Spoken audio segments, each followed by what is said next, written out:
Prime Minister Viktor Orban was not in Brussels for this debate, but his Chief of Staff says any attempt to force the government to repeal this legislation will be in vain. The legislation banning education around LGBT issues and gender change in schools and through the media for under 18s will come into force on Thursday.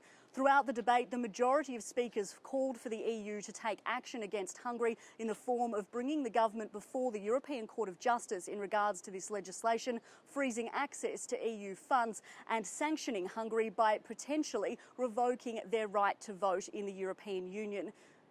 Now, throughout this whole process, the Hungarian government has remained defiant. They've continued to defend this law, saying that it is about protecting children and parental rights and that it does not discriminate against anyone as it does not affect those under the age of 18. Still, we should see an infringement notice being sent to Viktor Orban's government later this month after another legal letter expressing the legal concerns around the legislation was sent in June, but it is unlikely to change the Hungarian government's position.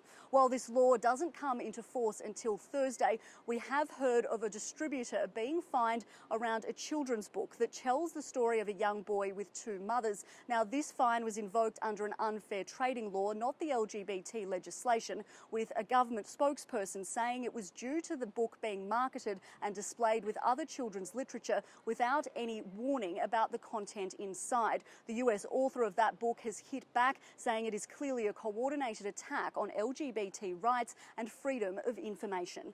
Penelope Leash, CGTN.